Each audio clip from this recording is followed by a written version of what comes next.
Hello, my dear students. Welcome to my channel Hindustan Knowledge and I hope you all are having fun.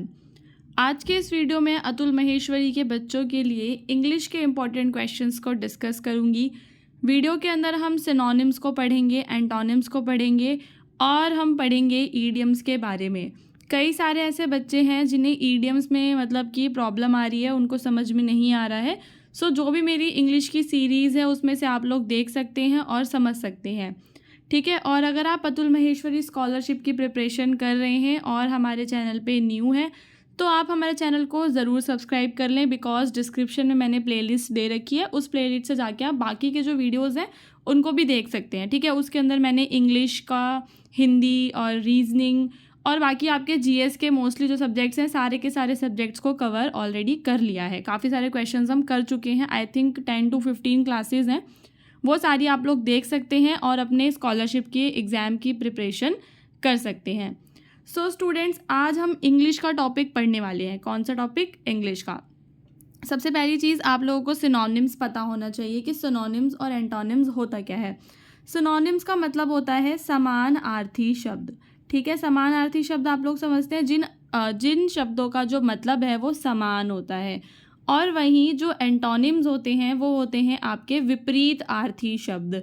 तो कोई भी शब्द हो उसका सिनोनिम भी होता है और एंटोनिम भी होता है, ठीक है। तो आपके एग्ज़ाम में सिनोनिम और एंटोनिम से एक एक क्वेश्चन जो है प्रीवियस ईयर में ज़रूर आया है, और हो सकता है इस बार 2 क्वेश्चन भी आ जाएं, वरना एक एक क्वेश्चन तो ज़रूर आएगा, ठीक है। वैसे ही ईडियम से 2-3 क्वेश्चन आए हुए थे। सो हम लोग सिनोनिम्स को डिस्कस करेंगे। चलते हैं हमारे पहले क्वेश्चन पे।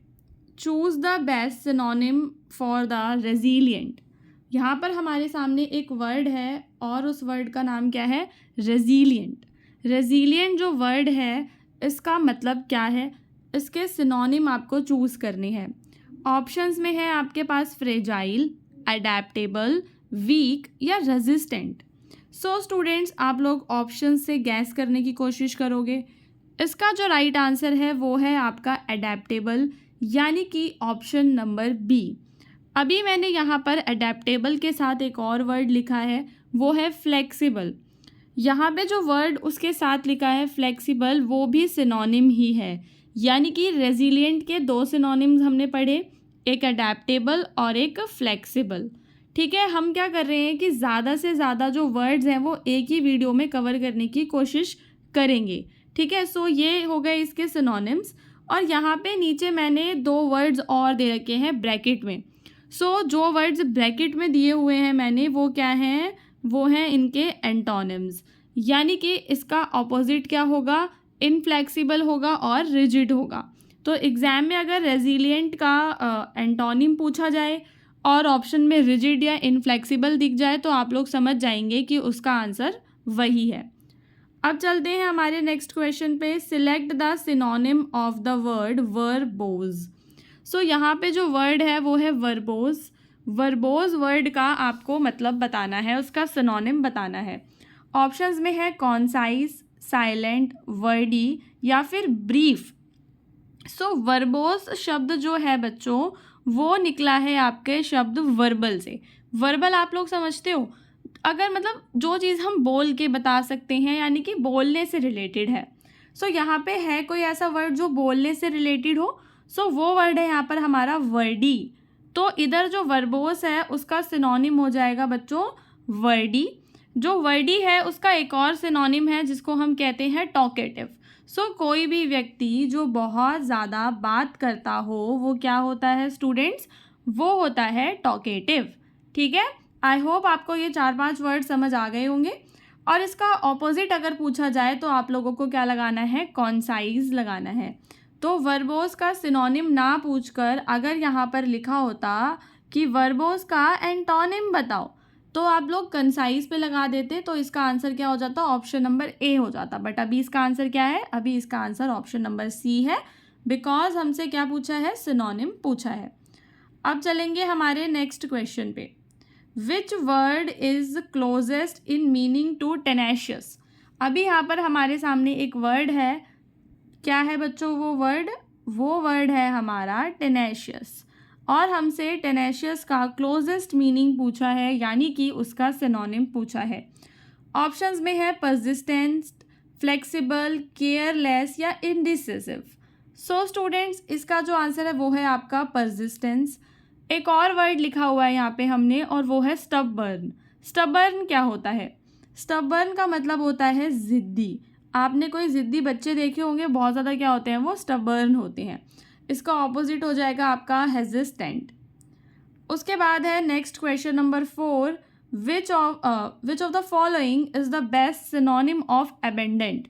अबेंडेंट का मतलब आप लोग समझते हो, आपने हिंदी का एक वर्ड सुना होगा या पढ़ा होगा जिसका मतलब होता है प्रचुर, कि हमारे भारत में प्रचुर मात्रा में संसाधन पाए जाते हैं या अबेंडेंट रिसोर्सेज पाए जाते हैं। मोस्टली हम लोग ये वर्ड वहाँ पे पढ़ते हैं।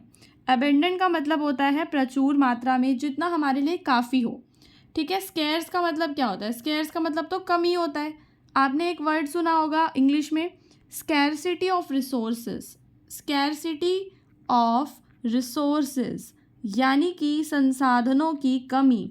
तो यहाँ पे स्केर्स, तो इसका क्या हो जाएगा बच्चों? इसका हो जाएगा ये एंटोनिम। लिमिटेड और फ्यू भी इसके एंटोनिम्स हैं। सो हमारे पास केवल एक ही ऑप्शन बचा, और वो क्या बचा हमारे पास? प्लेंटीफुल। प्लेंटीफुल का मतलब क्या होता है? काफ़ी, काफ़ी मात्रा में। ठीक है, जितना इतना काफ़ी है। सो प्लेंटीफुल। अभी ये वर्ड इम्पॉर्टेंट है, सो मैंने इसके बाकी के भी सिनोनिम्स को लिख दिया है। हो सकता है कि उसमें से कोई सिनोनिम पूछ लिया जाए एग्जाम में, जैसे plentiful, ample, ample amount of. ठीक है, I have ample amount of money, या आई हैव सफिशिएंट, मेरे पास काफ़ी है, सफिशिएंट वर्ड। बाउंटीफुल, बाउंटीफुल मैंने इसलिए लिखा है बिकॉज मुझे ऐसा लगता है कि ये एग्जाम पॉइंट ऑफ व्यू से इम्पॉर्टेंट है। थोड़ा सा डिफरेंट वर्ड है। बाउंटीफुल का मतलब भी होता है बच्चों सफिशिएंट। ठीक है, और इसके ऑपोजिट्स क्या होते हैं? इसके ऑपोजिट्स होते हैं आपके मिनिमल, इनसफिशिएंट, स्कैंट और लैकिंग। लैक सुना है? कमी, कमी हो जाना। स्कैंटी स्कैंटी रेनफॉल सुना होगा आप लोगों ने, कि किसी एरिया में बहुत ही ज़्यादा स्कैंटी रेनफॉल है, यानी कि बारिश जो है वो कम होती है। ठीक है, सो ये वर्ड इम्पॉर्टेंट है। अब हम चलेंगे हमारे नेक्स्ट वर्ड पे। जो हमारा नेक्स्ट वर्ड है वो है प्लेसिड। प्लेसिड का मतलब हमसे पूछा है, प्लेसिड का मतलब पूछा है, ऑप्शंस है टर्ब्यूलेंट, काम, एंग्री या फिर नर्वस। सो स्टूडेंट्स, इसका जो मतलब है वो है हमारा काम। काम यानी कि जो बंदा शांत हो, पीसफुल हो। यहाँ पर एक वर्ड और मैंने दिया है आपको, वो है सेरीन। सेरीन एनवायरनमेंट सुना होगा आपने, दैट रिवर के पास बहुत ही ज़्यादा सेरीन एनवायरनमेंट था। इट मीन्स कि कैसा एनवायरनमेंट था? The environment was very peaceful, the environment was very Placid और काम एनवायरनमेंट। काम का मतलब समझते हो ना? शांत। काम जो वर्ड है इसमें एल जो है वो साइलेंट होता है स्टूडेंट्स, तो हम इसको क्या पढ़ते हैं? काम पढ़ते हैं। देन इसके ऑपोजिट्स हैं हमारे अपसेट, एजिटेटेड और डिस्टर्ब्ड। डिस्टर्ब्ड रहना। ठीक है। देन अब आता है आपका अगला वर्ड, जो है जिसमें आपसे पूछा है मर्थ का मतलब, MIRTH, मर्थ। ऑप्शंस है जॉय, सैडनेस, एंगर और कन्फ्यूजन। अभी कभी कभी हम क्या करते हैं कि ऑप्शन से ही अपने आंसर को गैस कर सकते हैं। अभी आपको ऑप्शन नंबर बी, सी और डी को ध्यान से देखो और समझो। सैडनेस, एंगर और कन्फ्यूजन तीनों आपस में मिलते जुलते हैं, पर जो जॉय है, जॉय इससे डिफरेंट है। सो इसका मतलब ऐसा हो सकता है कि जॉय ही इसका क्या होगा? सिनोनिम होगा। ठीक है, सो इसका सिनोनिम है जॉय। जॉय का मतलब क्या होता है? When you are very happy, you are in glee. Glee का मतलब समझते हो? ग्ली वर्ड आपने कभी किसी पोएम में पढ़ा होगा। सो ग्ली का मतलब भी होता है जॉयनेस, हैप्पीनेस, मैरीनेस। मैरी क्रिसमस सुना होगा। ठीक है, अब हम चलते हैं इसके एंटोनिम्स पे, वो भी बहुत ही ज़्यादा इंपॉर्टेंट है। मेलनकली, ये एक वर्ड मैं यहाँ पर आपके लिए लेकर आई हूँ, इस वर्ड पे इंपॉर्टेंट मार्क कर लो। ठीक है, देन इसका मतलब होता है सैडनेस और सौरो। सौरो यानी कि दुख। अगला वर्ड है इम्पीड। इम्पीड का मतलब क्या होता है बच्चों? ब्लॉक करना, हिंडर करना, किसी चीज़ में रोक लगा देना। ठीक है, डू नॉट इम्पीड यानी कि रोक मत लगाओ, ब्लॉक मत करो। ठीक है, ऑब्स्ट्रक्ट, ये सारे के सारे जो मैंने 4 वर्ड लिखे हैं ना, इसी के क्या हैं ये इसके सिनोनिम्स हैं। सो ऑप्शन से बाकी क्या थे? असिस्ट था। असिस्ट का मतलब क्या होता है? किसी की सहायता करना। तो असिस्ट क्या है इसका बच्चों? असिस्ट इसका एंटोनिम है। एंटोनिम है। ब्लॉक भी क्या है इसका? ब्लॉक तो इसका सिनोनिम ही है। हैस्टन और अलाउ। अलाउ भी ना, यानी कि इम्पीड का अपोजिट हो जाएगा आपका असिस्ट या किसी की हेल्प करना। और यदि हम किसी की हेल्प ना कर कर उसको और परेशान कर रहे हैं तो वी आर इम्पीडिंग। ठीक है, we are impeding. Then select the word most similar in meaning deft. अभी हमारे पास एक वर्ड है डेफ्ट, ऑप्शंस है क्लमजी, स्किलफुल, स्लो या ऑकवर्ड। सो डेफ्ट का मतलब होता है स्किलफुल बंदा, कोई भी बंदा जिसमें बहुत ही ज़्यादा स्किल है, वो जो बंदा है आर्टिस्टिक है, आर्टिस्टिक इंसान को भी हम डेफ्ट कहते हैं। और एक और बात सुनो, यहाँ पे ध्यान से देखो, यहाँ पर एक वर्ड है जिसका जो मैंने लिखा हुआ है यहाँ पे डेक्स्ट्रस। डेक्स्ट्रस वर्ड जो है काफ़ी सारे एग्जाम्स में पूछा जाता है। सो डेफ्ट का ये क्या है, हमारा सिनोनिम है, यानी कि इसका मतलब होता है स्किलफुल, निपुण। मेरे ख्याल से इसको हिंदी में निपुण कहते होंगे, कोई बंदा जो हर काम में निपुण हो। इसके ऑपोजिट्स होते हैं क्लमजी, आर्टलेस और इनइफेक्टिव। क्लमजी सुना होगा, आजकल लोग इंस्टा पे रील्स बनाते हैं, उसमें लिखते हैं आई एम सो क्लमजी, जिसमें वो गिर रहे होते हैं, एकदम खड़े होते हैं तो किधर गिर जाते हैं, खड़े होते हैं तो उधर गिर जाते हैं, या कोई उनको चोट लग जाती है, किसी चीज़ से टकरा जाते हैं। सो दे आर वेरी क्लमजी। ठीक है, सो अब चलते हैं नेक्स्ट वर्ड पे। विच of the following is the best synonym of the word meticulous. Meticulous word का सिनोनिम पूछा है। सो स्टूडेंट्स, मेटिकुलस का मतलब होता है प्रिसाइज, केयरफुल, और एक और वर्ड जो मैंने दिया है वो है कॉन्सेंशियस। कॉन्सेंशियस वर्ड भी आपको याद कर लेना है। कॉन्सेंशियस का मतलब होता है केयरफुल, मेटिकुलस का मतलब होता है केयरफुल। मैं केयरफुल इसलिए बता रही बिकॉज आपको केयरफुल पता होगा, कॉमन वर्ड है। और इनके ऑपोजिट्स हो जाते हैं आपके केयरलेस, नेग्लिजेंट और रिगार्डलेस। उसके बाद क्वेश्चन नंबर 10 में you have to choose a synonym of the word gregarious. Gregarious का मतलब होता है सोशल बंदा, कोई भी व्यक्ति जो सोशल है, आउटगोइंग है, एक्सट्रोवर्ट है। क्या है, एक्सट्रोवर्ट भी हो सकता है इसका, जो बाहर जाना पसंद करता है, सबके साथ रहना पसंद करता है, फ्रेंडली नेचर का।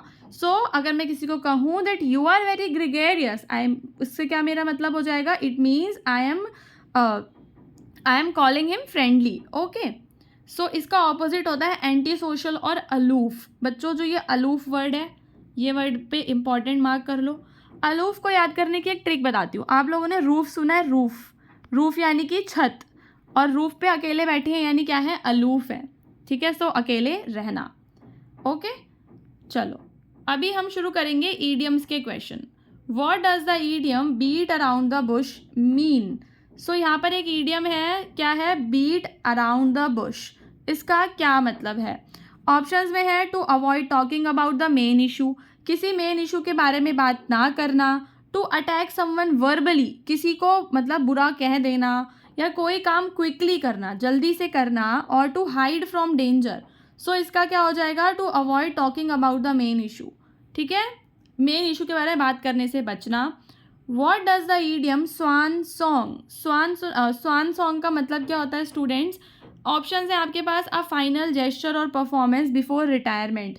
रिटायरमेंट से पहले जो फाइनल आप परफॉर्मेंस देते हो, क्या उसको स्वान सॉन्ग कहते हैं? या फिर अ सक्सेसफुल वेंचर, या एन इम्प्रॉम्प्टू एक्शंस, और अ कंप्लीट फेलियर। सो इसका आंसर है आपका ऑप्शन नंबर ए। ठीक है, चलो नेक्स्ट क्वेश्चन पे चलते हैं। Question number 3, what does the idiom swan song. Okay, so ये 2 बार आ गया है। नेक्स्ट पे चलते हैं, the idiom red herring. Red herring का मतलब क्या होता है? रेड हेरिंग का मतलब होता है a distraction from the main issue. ठीक है, मेन इशू से distraction means red herring. What does the idiom left holding the bag. क्या है, लेफ्ट होल्डिंग द बैग, इसका क्या मतलब है? To be confuse, to take the blame और रिस्पॉन्सिबिलिटी, टू बी विक्टोरियस, और टू लूज समथिंग इम्पॉर्टेंट। आपकी कोई इंपॉर्टेंट चीज़ खो गई है, या आप किसी चीज़ में आपने विजय प्राप्त कर ली है। आप लोग इस क्वेश्चन का आंसर बच्चों गैस करने की कोशिश करो, क्योंकि जितना आप लोग आंसर्स अपने आप से करोगे उतना आपके लिए अच्छा है। देखते हैं कितने बच्चों का सही होता है। सो जो हमारा क्वेश्चन नंबर 5 है, लेफ्ट होल्डिंग द बैग, इसका मतलब होता है टू टेक द ब्लेम और रिस्पॉन्सिबिलिटी। जो भी ब्लेम है या जो भी जिम्मेदारी है वो अपने ऊपर ले लेना। The idiom to gild the lily. To gild the lily का मतलब क्या होता है? देखो, काफ़ी अच्छा मतलब है इसका। To add unnecessary ornamentation to something already beautiful. कोई ऐसी चीज़ which is already very beautiful, आप उसमें और ज़्यादा ऑर्नामेंटेशन करे जा रहे हो। सपोज़ आपके पास कोई डॉल है, वो ऑलरेडी इतनी सुंदर है, बट स्टिल आप उसमें कुछ लगा रहे हो, उसको कुछ उसमें कलरिंग कर रहे हो या उसको कुछ पहना रहे हो, उसमें नई ड्रेस डाल रहे हो, ओवर एक्सेसरीज आप दे रहे हो उसको, so you are gliding the lily. ठीक है। अननेसेसरी का मतलब समझते हो, जिस चीज़ की ज़रूरत ना हो, अननेसेसरी। ऑर्नामेंटेशन समझते हो, ऑर्नामेंट्स पता है ना, ऑर्नामेंट्स क्या होते हैं बच्चों, आभूषण होते हैं ऑर्नामेंट्स। ओके, सो यहाँ पे हमारे उम्मीद बैच के बारे में इंफॉर्मेशन है, आप लोग स्क्रीन पे देख सकते हैं। अब चलते हैं नेक्स्ट क्वेश्चन पे। Choose the meaning of the idiom back to the drawing board. इसका मतलब होता है to start over after a failure. जब आप किसी काम में फेल हो गए, ठीक है, आप किसी काम में फेल हो गए और आप शुरू से शुरू कर रहे हैं, सो इसका ईडियम क्या है, back to the drawing board, you are back to your drawing board, ठीक है, after a failure. What does throw in the towel means. इसका मतलब क्या होता है स्टूडेंट्स, टू गिव अप और सरेंडर कर देना, हार मान लेना, ठीक है। The idiom bite off more than you can chew I am sorry, so bite off more than you can chew, जितना चबा उतना बाइट, बड़ा बाइट ले लो, उससे ज़्यादा आप चबा ना पाओ, मतलब कि बड़ा बाइट ले लेना, च्यू ना कर पाना, उससे ज़्यादा बड़ा बाइट ले लेना। इसका मतलब होता है to take on a task that is too difficult. कोई काम ऐसा जो बहुत ही डिफ़िकल्ट है वो कर लेना, ठीक है, उसको चूज़ करना।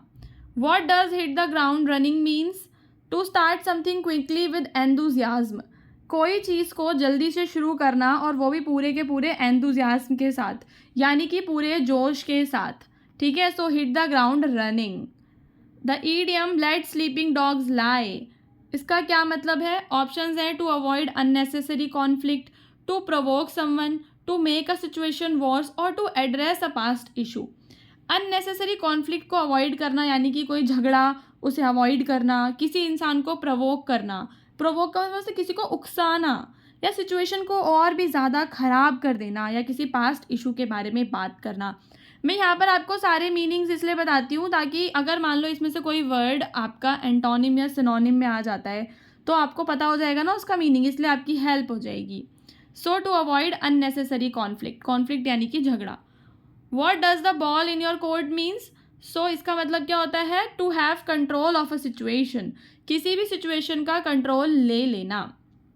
ओके, सो स्टूडेंट्स आप लोग हमारे टेलीग्राम चैनल को ज्वाइन कर सकते हैं, ठीक है, उसका लिंक मैंने डिस्क्रिप्शन में दिया हुआ है। और अगर आपको वीडियो अच्छा लगा तो वीडियो को ज़रूर लाइक करें, ठीक है, और हमारे चैनल को सब्सक्राइब करें।